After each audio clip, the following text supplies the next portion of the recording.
에스겔 15장 1절부터 보겠습니다. 여호와의 말씀이 내게 임하여 이르시되 인자야 포도나무가 모든 나무보다 나은 것이 무엇이랴. 숲속의 여러 나무 가운데 있는 그 포도나무 가지가 나은 것이 무엇이랴. 그 나무를 가지고 무엇을 제조할 수 있겠느냐. 그것으로 무슨 그릇을 걸 못을 만들 수 있겠느냐.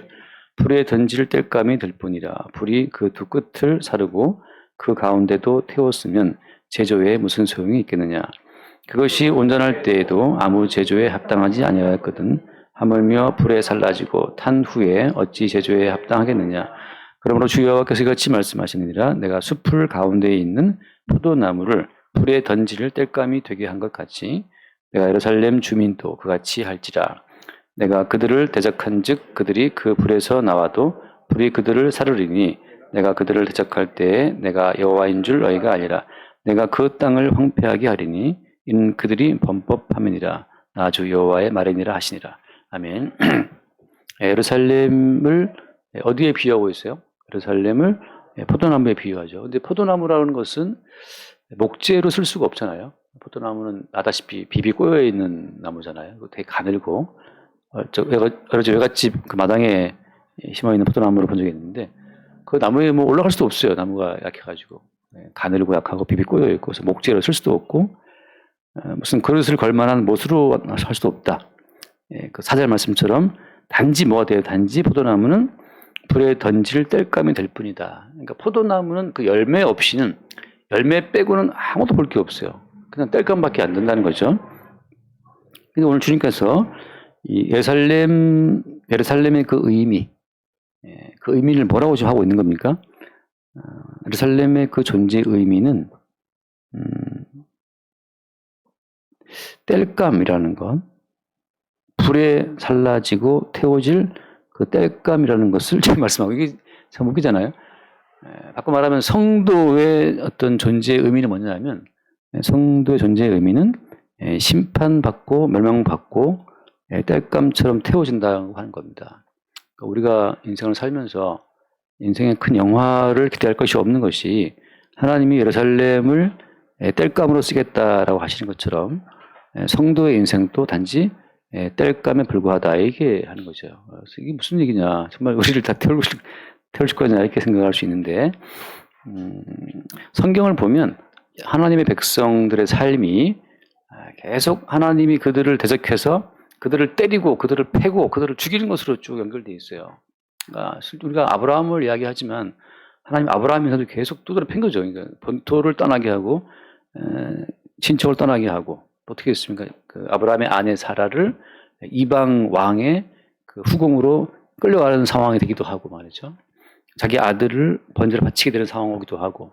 그러니까 아브라함은 자기 고향 땅에서 편안하게 여생을 누리다 간 게 아니고 계속해서 나그네 인생이에요. 그리고 아내를 뺏길지 몰라가지고 아내를 뺏길지 모르니까 어때요? 아내를 누이라고 속였지 않습니까? 오죽하면 얼마나 두렵겠어요. 남자가 사랑하는 여자를 뺏길까 싶어서 가슴 태운다는 것은 굉장히 이건 괴로운 인생이거든요. 그렇죠. 가족을 지키기 위해서 애를 태워야 된다는 것도 고생스러운 과정이고 가장이 되어서 식구를 부양하면서 다 알다시피 가족을 챙기는 게 쉽습니까? 근데 아브라함 인생 같은 경우에는 그런 게 없어요. 계속해서 어떤 나그네 인생이고 떠도는 인생이고 아내를 뺏길까 봐 가슴을 태워야 되는 인생이고 나중에 또 아들을 바쳐야 되는 인생이고 나중에 또 첩과 아들을 그 이스마엘을 또 쫓아내야 될 인부명이고 그게 아브라함의 인생이라는 거죠.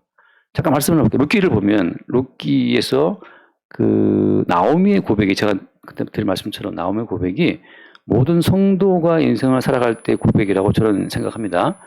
왜 그러냐면은 여호와께서 그 대적한다고 하는 거 사사기 뒤에 나와 있는 룻기 1장을 볼게요. 이 숨어서 찾기도 룻기 1장 15절 말씀, 19절. 룻기 1장 19절을 보겠습니다. 먼저 룻기 1장 19절. 이에 그 두 사람이 베들레헴에까지 갔더나 베들레헴에 이를 때 온 성읍이 그들로 말미암아 떠들며 이르기를 이가 나오미냐 하는지라. 20절 함께 봅시다. 나오미가 그들에게 이르되 나를 나오미라 부르지 말고 나를 마라라 부르라. 이는 전능자가 나를 심히 괴롭게 하였음이니라. 전능자 여호와 하나님이 나를 심히 괴롭게 했다. 여러분 우리가 괴로운 인생을 살아가는 것은 주께서 우리를 괴롭게 하시는 거예요. 어떤 뭐 90몇 살까지 총장까지 하고 머리도 뭐 하나 안 빠지고 뭐 그게 그렇게 인생이 뭐 그게 아니고 주님께서 심히 괴롭게 하시는 인생, 그게 오히려 택함받은 자 인생이라는 거죠. 어떤 괴로움이에요? 나오미는 모압 땅에 이주에 갔다가 남편 죽었잖아요. 남편이 그 낯선 땅에서 죽었어요. 이방 땅에 객지에 죽었고 아들 둘 다 죽었잖아요. 그러니까 남편과 아들을 다 잃어버린 이런 미망인, 이런 케이스는 흔치 않죠. 남편은 그래도 살아있잖아요. 그죠? 아들도 뭐 살아있고. 근데 나오미는 그 귀한 아들 둘을 다 잃었어요. 그래서 근데 돌아보니까 어때요? 이것은 여호와께서 나를 심히 괴롭게 하신 것이다 라고 하는 거죠. 그러니까 주님께서 자기 백성을 대적해서 자기 백성을 땔감처럼 막 태우고 괴롭히시는 거예요. 왜 이러시는 거죠? 우리가 오해하시면 안 되는 게, 주께서 우리를 택하신 그 택하심은 우리를 행복하게 해주기 위해 택하신 것이 기도 아니라는 사실을 이걸 알아야 되는데, 근데 주께서 우리를 택하심은 사실 하나님의 진노를 우리 안에 담기 위해 택하신 거예요. 그 대표적인 케이스가 누구예요? 대표적인 케이스가 예수님이죠. 하나님께서는 하나님의 모든 이 땅을 향한 모든 저주와 형벌을 어디에다가 쏟아부었어요? 예수님께 쏟아부었단 말이죠. 또 비 많이 오네. 돋보기를 갖다가 이렇게 태양을 모아서 딱 타는 것처럼 하나님의 모든 저주와 형벌을 몽땅 예수에게 모아서 예수를 태워서 죽이신 거란 말이죠. 땔감처럼. 그래서 결국은 그 예수 그리스도를 나타내고 증거하는 과정 가운데에서 주님이 자기를 증거하려고 우리를 부르신 거란 말이죠. 근데 놀라운 건 그 뒤에 말씀 보세요. 이렇게 나오미가 심히 괴로움 당하면서 이방 땅에서 고통 당하다가 돌아왔을 때 뭘 달고 왔어요? 누구를? 한번 위에 말씀 봐요.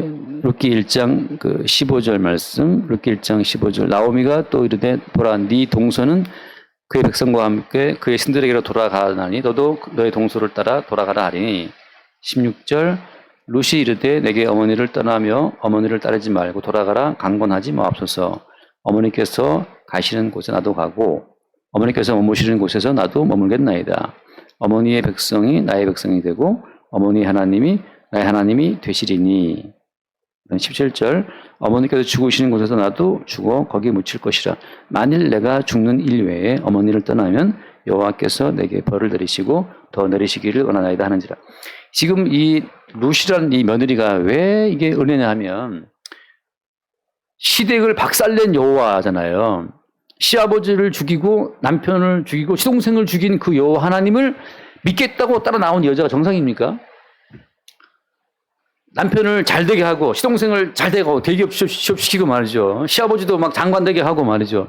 이렇게 하는 여호와 하나님은 누구나 아멘 믿겠다고 나오지만, 시아버지를 죽이고 남편 죽이고 시동생을 죽이고 자기 집안 쑥대밥 만든 그 여호와 하나님이 뭐가 좋다고 따라 나오냔 말이죠. 이게 신비라고 하는 거예요. 신비는 뭐냐? 떡을 주고 이렇게 미끼를 줘서 믿어라 그게 아니에요. 주님께서는 미끼를 주고 믿어라 하는 것이 아니고 오히려 대적하고 땔감처럼 우리를 태워 죽이면서 그 가정 가운데에서 인간이 믿고 싶은 모든 믿음을 다 아사라 말아라 다 물리치고 주님이 심으신 믿음으로만 딱 낚아채는 거예요. 이게 믿음이에요. 인간이 믿을 만한 요소를 주님이 안 줘요. 그 당분을 달달한 어떤 요소를 다 빼버리고 정말 쓰디쓴 커피를 내비는 것처럼 말이죠. 근데 도저히 인간적으로는 믿을 수 없는 상황에서 이 룻이 믿겠다고 따라 나선 거죠. 이게 이제 믿음이라는 건데, 바꿔 말하면 십자가 못 박혀 죽으시는 그 땔감처럼 비비 꼬여가지고 십자가에 못 박혀 죽는 그 예수를 바라보고 백부장이 말하기를 이는 진실로 하나님의 아들이었다 말한단 말이죠. 근데 그 십자가에 죽는 예수를 보고도 어때요? 믿는 사람이 있다 없다? 믿는 사람이 있는 거예요. 참 희한한 일이죠. 아니 지금 십자가에 내려와서 본때를 보여줄 그런 어떤 메시아는 누구나 믿죠. 어벤져스처럼. 근데 십자가에 맥없이 죽는 그 젊은이를 뭘 믿겠다는 거지? 자기도 구원하지 못하고 못 박혀 죽고 있는 그 젊은이를 뭘 믿으라는 거예요. 근데 왜 믿습니까? 왜 믿음이 생겨요? 그게 바로 인간의 모든 믿음을 싹 배제하고 주께서 주신 믿음으로만 십자가의 예수를 자기의 구주로 믿게 되는 사건이 벌어지는 겁니다. 그러니까 모든 성경은 자기 백성을 때리는 과정을 통해서 주님은 구원을 이루시는 거예요. 이게 신기한 겁니다. 예수님을 죽임으로써 오히려 그 십자가의 예수를 믿는 자가 나오는 거예요. 실제로 부활하신 예수로서는 자기를 숨겼어요. 모든 백성 앞에서 주님은 십자가에 죽는 모습을 보여줬지 부활하신 이후에는 은밀하게 자기를 보였기 때문에 부활하신 이후에 예수 만난 사람들은 많지 않습니다. 많다고 하면 500형제에 더 있다 그렇지만 그걸 전체로 보자면 얼마나 되겠어요. 이게. 그래서 자, 오늘 돌아와서 봐요. 그렇기 때문에 오늘 이야기가 뭐냐면 예루살렘 주민도 어떻다? 그가 차겠다. 내가 포도나무를 불에 던질 때감이 되게 한 것 같이 예루살렘 주민을 내가 그렇게 하겠다 하잖아요.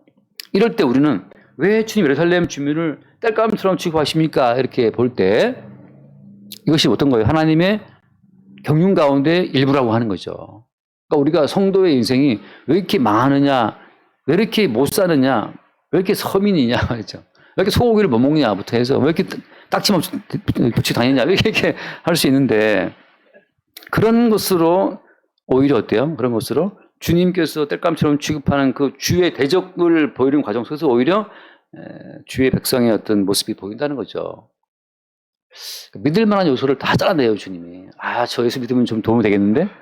그 잔머리를 주님이 다 아신단 말이죠. 그래서 우리 쪽에서 시작되는 그 모든 걸 다 잘라버리고 믿을 만한 구석이 아무것도 없어. 주님으로부터 친히 주어진 믿음으로만 따라가게 하신다고 하는 거죠. 그래서 예루살렘 사람들은 이 당시에는 왜 이런 영문을 몰라요. 나오미 같은 케이스도 왜 주께서 이렇게 자기 집안을 괴롭히는지 나오미도 알아요, 몰라요? 몰라요. 그 룻을 달고 와서 그 룻이 보아스와 결혼을 해서 그 태어난 그 아들이 다윗의 조상이 되고 예수의 조상이 되는 그 과정을 통해서 단지 그들은 예수 그리스도를 이 땅에 나타내기 위한 하나의 미끼로 동원된 겁니다. 그러니까 모든 성도는 그리스도 예수를 이 땅에 나타내기 위해서 동원된 주의 어떤 그 도구들이고 수단들이라고 하는 거죠. 그것이 곧 성도의 구원이에요. 자, 그래서 모든 성도는 어떤 길 따라갑니까? 잠깐 말씀 하나 다시 볼게요. 베드로 전서인가? 네. 베드로 전서 2장일 것 같은데 2장 21절 베드로 전서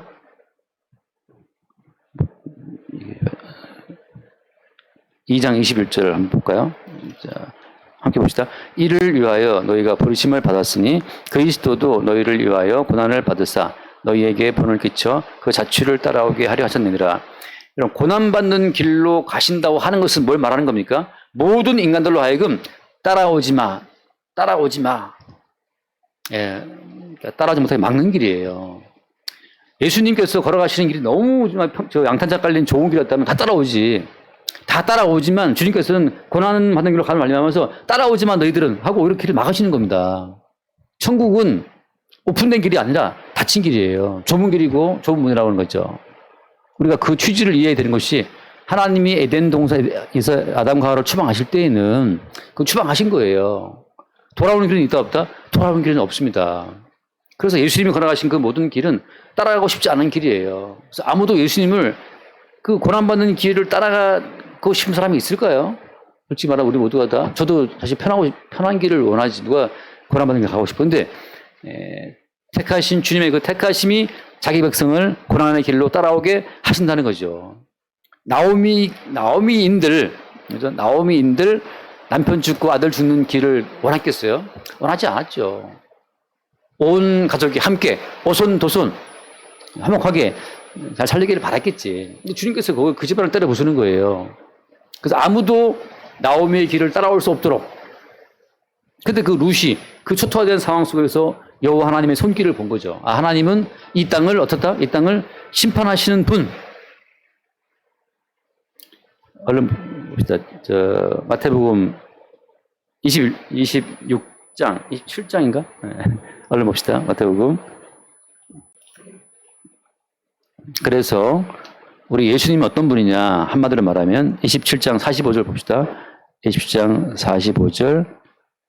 자, 제6시로부터 온 땅에 어둠이 임하여 제9시까지 계속되더니 46절 제9시쯤에 예수께서 크게 소리질러 이르시되 엘리 엘리 라마 사박다니 하시니 이는 곧 나의 하나님 어찌하여 나를 버리셨나이까 하는 뜻이라. 이 나오미의 버림받음, 아브라함이 사라를 잃고 버림받음, 그런 버림받음, 다니엘과 친구들이 뭐 사자굴 속에 푸른무에 버림받음, 그런 모든 버림받음들이 다 성도들의 어떤 길인데 예수님이 대표적으로 하나님께 버림받는 그 길로 가신 겁니다. 그러니까 그냥 버림받는 길이에요. 이 길은 그 자원에서 할 수 있다 없다? 자원에서는 못 가죠. 우리가 기도할 때 은혜 가운데 그 길을 원할 수는 있지만 닥치면 우리는 다 생존을 추구하게 돼 있고 우리의 존재 역사를 이어가고 싶어 해요. 아무도 갈 수 없어요. 단지 성령께서 임하실 때 우리는 그 십자가의 길 뒤에 있는 뭘 보는 겁니까? 영광을 보는 거죠. 아, 저기가 생명의 길이구나. 하나님이 이미 선고하신 죽음을 피하지 않고는 생명의 길이 있다 없다? 없다는 사실을 보는 거죠. 일단 이 목숨은 어때요? 이 목숨은 죽어야 돼요. 일단 우리가 아는 이 살아있음은 끝나야 된다는 거죠. 하나님 내리신 사형 선고기 때문에. 그래서 다 죽음 속에 있는 겁니다.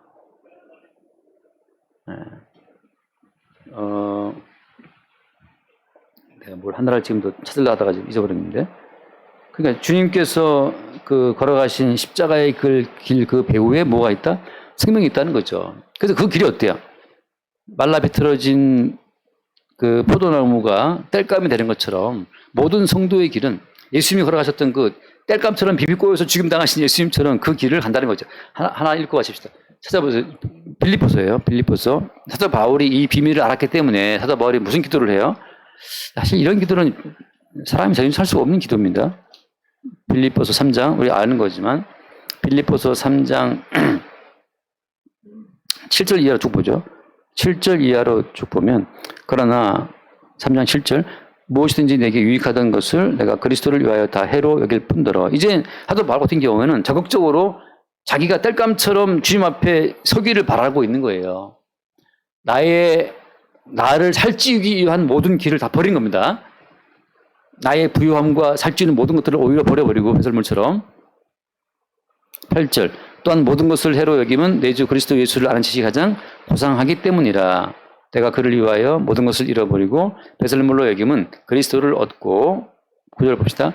그 안에서 발견되려 함이니 내가 가진 의는 율법에서 난 것이 아니요 오직 그리스도를 믿음으로 말미암은 것이니 그 믿음으로 하나님께로부터 난 의라. 이게 믿음이 그냥 들어와서 믿음이 나를 찝어낼 때 그때 우리는 모든 걸 해로 여기고 배설물 여기고 주를 따라갈 수 있는 그 룻과 같은 결단이 나온다는 거죠.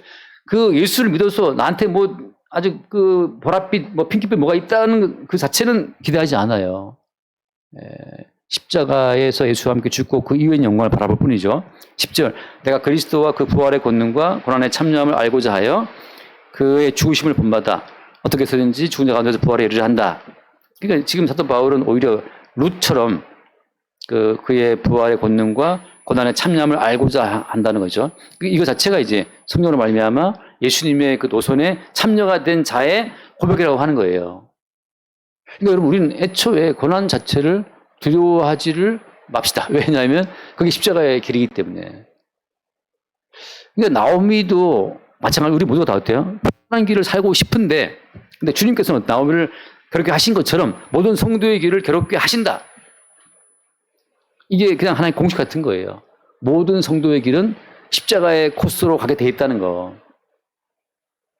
제가 늘 드리는 말씀처럼 한 달에 10억씩 벌면서도 십자가의 고난의 길을 걷는 사람이 가능한 거예요. 100억을 벌어도 어때요? 십자가 고난의 길에 참여할 수 있어요. 그런 외적인 문제가 아니고 십자가에 죽으신 예수님의 고난과 아픔에 참여할 수 있는 그 모든 그 사건들은 널려 있습니다. 주님께서 우리를 그렇게 인도하시는 거죠. 엄밀히 말하면 나오미의 남편이 죽은 것처럼 우리는 매일마다 남편을 잃고 매일 아내를 잃는 거예요. 아브라함의 아내 사라가 바로의 왕국에 끌려간 것처럼 매일매일 우리는 우리의 아내를 잃는 거예요. 돌아올 때는 나로서 못 지켰던 내 아내가 돌아왔다라고 할 때 이것은 어때요? 주께서 돌아오게 하신 거죠. 무슨 말씀인지 아시겠죠? 지금 주인사님 또 아내분이 있지만 어떻게 아내가 아직 안방에 붙어 있지? 이거는 매일 사라처럼 잃어버리고 매일 잃어버리지만 또 주님이 돌아오게 해서 있는 사람 사실을 알 때 그때 어때요? 성령 안에 십자가의 사건이 반복되어 나타난다고 하는 겁니다. 아브라함이 이삭을 바친 것은 사실 매일 우리는 우리의 아이들을 바치는 거예요. 아침에 집 나가면 얘가 나가서 무사히 돌아올지 죽을지 아무도 모릅니다. 오송 차도에 가서 물에 빠져 죽을지 돌아올지 아무도 모르고 이태원 가서 돌아올지 아무도 몰라요. 근데 돌아왔다. 이건 주께 돌아오게 하신 거예요. 그러니까 우리는 매일마다 우리의 아이들을 잃고 매일 우리 아이들을 얻는 겁니다. 반드시 우리가 뭐 스스로 지 몸을 찔러서 십자가에 참여한다는 뜻이 아니고 우리의 모든 일상 가운데 주님은 항상 십자가의 사건을 발생을 시키는 거죠. 그렇게 해서 나의 본질이 땔감처럼 태워질 포도나무처럼 주님 우리의 본질은 저주받고 죽어 마땅한 그런 본질이라는 사실을 십자가에 저주받으신 예수를 통해서 우리는 압니다. 오늘 우리가 사실 뭐랄까 죽어도 마땅한 자인데 오늘 살아있는 것은 대신 죽으신 예수님이 살아있다는 사실을 매일 보는 거죠. 그 사실을 볼 때 룻처럼 어떤 그 저주 가운데 주를 보게 되는 거죠. 그러니까 우리는 날마다 모든 것을 잃고 다시 모든 것을 주 안에서 찾게 되는 그 십자가의 사건의 반복 속에 성도가 있는 거예요. 옆에 있는 분이 사랑스러운 이유는 왜 사랑스러운 겁니까? 이게 잃었다가 주 안에서 얻게 되는 자기 때문에 사랑스러운 형제자매인 거지. 맨날 그 사람이 지겹지. 그 사람이면 아이 나가 죽어버려라 그러는데 정말 나갔다가 죽었다가 돌아온 거예요. 모든 것이. 그러니까 우리는 그리스도의 십자가에서 다 잃고 아버지께 버림받고 다 버림받고 다시금 받게 되는 과정 속에서 주님 가신 그 십자가의 길을 따라가는 겁니다. 그렇게 우리의 모든 삶이 우리의 본질 땔감임을 알고 새롭게 살리시는 그 주의 은총 가운데 있게 되길 바랍니다. 기도합시다. 주님 감사합니다. 예루살렘을 대적하시고 예루살렘을 포도나무 땔감처럼 취급하시는 그 주님의 안목이 십자가에 못 박히신 예수님 안에서 다 이루어졌음을 우리가 보게 하여 주옵시고 십자가에서 아버지께 철저히 버림받고 죽으신 예수 안에서 우리의 본질이 버림받고 죽임당한 예수와 같은 것임을 알게 하여 주옵소서. 오늘 살아있는 것은 우리를 대신해서 버림받으신 예수로 말미암아 오늘 우리가 살아있고 우리에게 있는 모든 가족과 모든 관계성들이 다 그리스도의 십자가의 사건을 통해 주어진 새로운 것들임을 늘 볼 수 있도록 우리의 삶을 인도하여 주옵소서. 우리 주 예수님을 기도드립니다.